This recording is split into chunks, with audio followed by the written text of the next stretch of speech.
Question number 34, find all the point of discontinuity of function defined by F of x mod x minus mod x plus 1। हमें जहाँ पे क्या करना है, discontinuity के point check करने हैं। बेसिकली हमें जहाँ पे चेक करना है कि फंक्शन कॉन्टिन्यूस है या नहीं है।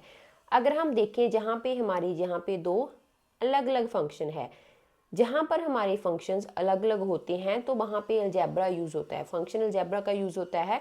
तो जहाँ पे एक रूल होता है कि अगर फंक्शन हमारा मान लो जैसे जी ऑफ एक्स, जैसे हम इसको जी ऑफ एक्स लेंगे, इसको एच ऑफ एक्स, तो g of x plus h of x आ गया, g of x minus h of x आ गया, इनका प्रोडक्ट आ गया, इनकी डिवीज़न आ गई। डिवीज़न में होना चाहिए कि denominator does not equals to zero, तभी ये फंक्शन क्या हो जाता है, कॉन्टिन्यूस होता है।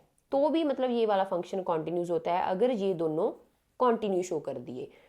तो मीन्स के अगर फंक्शन को हमने कॉन्टिन्यू शो कर दिया तो उनकी जो सब्ट्रैक्शन है दोनों कॉन्टिन्यूस फंक्शन की, वो भी कॉन्टिन्यूस ही होएगी।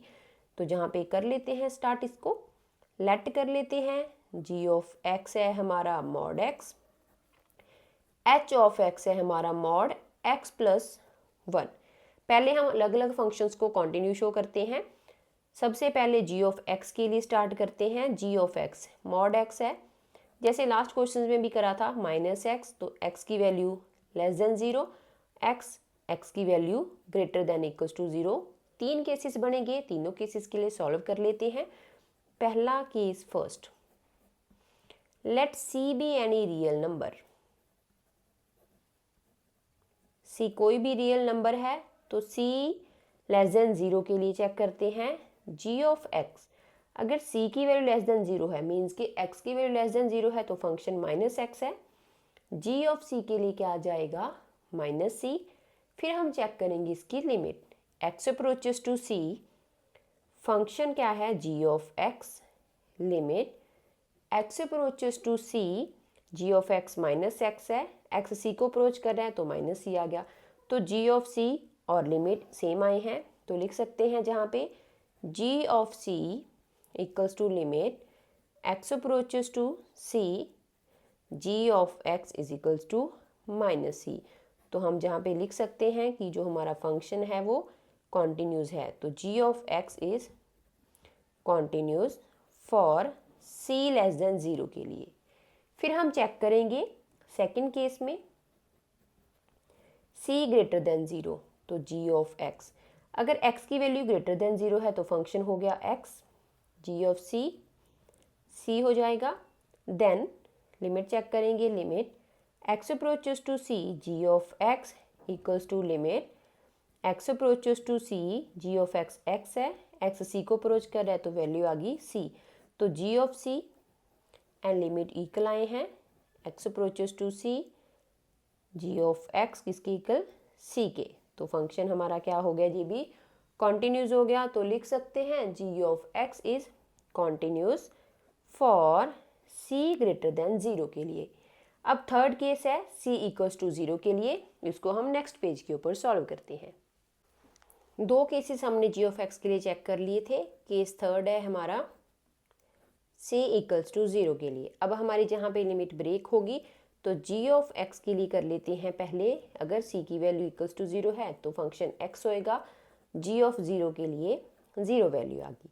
फिर LHL लिमिट, मीन्स के लिमिट ब्रेक हो रही है तो left and right limit, zero से छोटी वैल्यू तो limit x approaches to zero negative, g of x equals to limit x approaches to zero negative, अगर x की वैल्यू जीरो से लेस है तो फंक्शन माइनस एक्स होएगा, x ज़ीरो को अप्रोच कर रहा है तो आ गया ज़ीरो। फिर हम चेक करेंगे right hand limit, limit zero से बड़ी वैल्यू तो zero positive, g of x limit x approaches to zero positive, x से बड़ी वैल्यू है तो फंक्शन, जीरो से बड़ी वैल्यू है तो फंक्शन x है, x ज़ीरो को अप्रोच कर रहा है तो आ गया ज़ीरो। तो g ऑफ ज़ीरो, LHL और RHL सेम आए हैं, तो हम लिख सकते हैं g of x equals to LHL equals to RHL। तो हम लिख सकते हैं कि जो g of x is continuous function है for c equals to zero के लिए। तो ये वाला फंक्शन भी हमारा कॉन्टिन्यूस हो गया है। अब हम h ऑफ x के लिए चेक करेंगे। तो एच ऑफ एक्स के लिए चेक करेंगे तो लेट करते हैं एच ऑफ एक्स किसके इक्वल है एक्स प्लस वन, क्योंकि मॉड है तो वैल्यू स्प्लिट होएगी, कैसे होएगी, minus x plus one, x plus one की value less than zero, x plus one की value greater than equals to zero.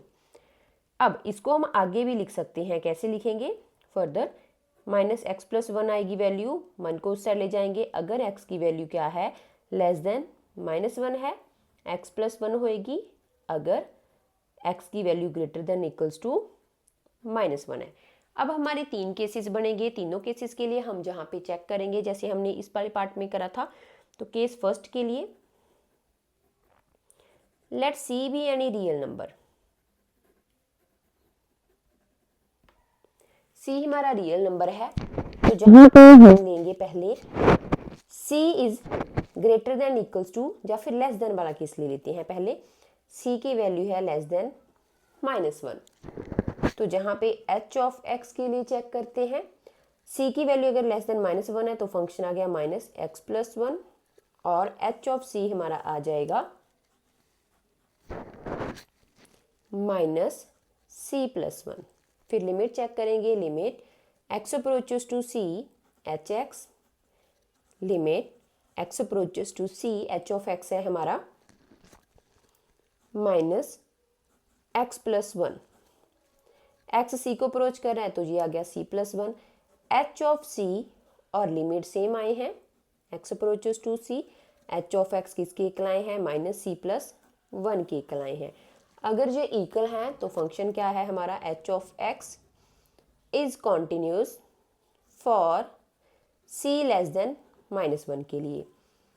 Second case c greater than minus one, तो h of x अगर x की value greater than minus one है तो ये वाला function x plus one, h of c के लिए आ जाएगा c प्लस वन। फिर लिमिट चेक करेंगे, x approaches to c h of x, limit x approaches to c h of x हमारा x प्लस वन है, x c को approach करे तो आ गया c plus one.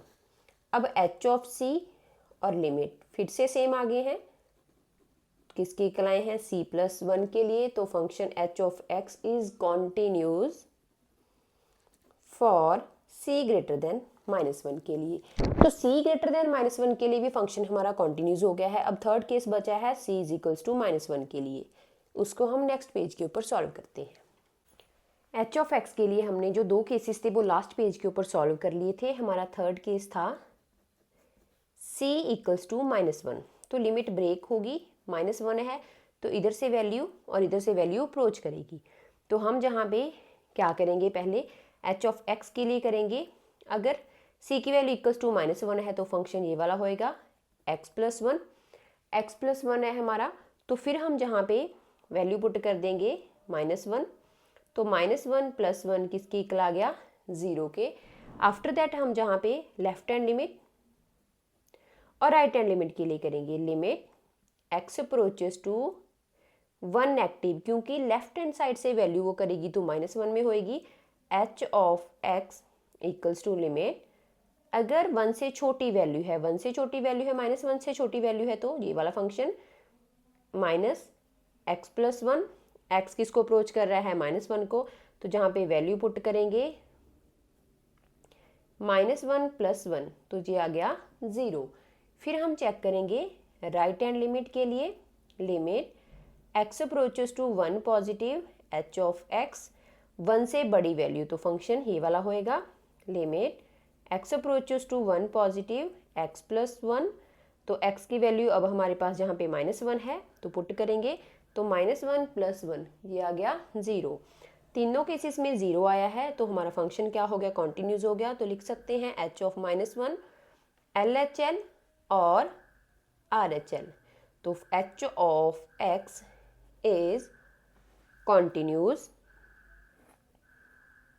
For c equals to minus one के लिए, तो फंक्शन हमारा कॉन्टिन्यूस हो गया है ये वाला भी। अब मैंने आपको पहले बताया था कि अगर हमारे फंक्शन जैसे हमने g ऑफ x इसको लिया, h ऑफ x इसको लिया, अगर वो कॉन्टिन्यूस हैं तो उनकी सब्ट्रैक्शन भी कॉन्टिन्यूस ही होती है, तो हम जहाँ पे लिख सकते हैं एफ ऑफ एक्स किसके इक्वल है mod x minus mod x plus 1 g of x minus h of x. ये दोनों हमारे कॉन्टिन्यूज आए हैं तो सब्ट्रैक्शन भी कॉन्टिन्यूज है, लिखेंगे as g of x is continuous for real numbers and h of x is also continuous for real numbers. So according to the algebra of function, the subtraction of two continuous function is also continuous. So लिख सकते हैं f of x g of x minus h of x is also continuous for real number. यही हमें question में find करना था कि ये पॉइंट इसके डिसकॉन्टिन्यूटी के पॉइंट्स चेक करने थे, मीन्स के कॉन्टिन्यूस चेक करना था। तो हमने फंक्शंस को अलग अलग लिया, उनको कॉन्टिन्यूस प्रूफ करा। अगर फंक्शन कॉन्टिन्यूस आ गई तो उनकी सब्ट्रैक्शन भी कॉन्टिन्यूस ही होएगी, तो हमारा फंक्शन कॉन्टिन्यूस हो गया है। यही हमें क्वेश्चन में फाइंड करना था।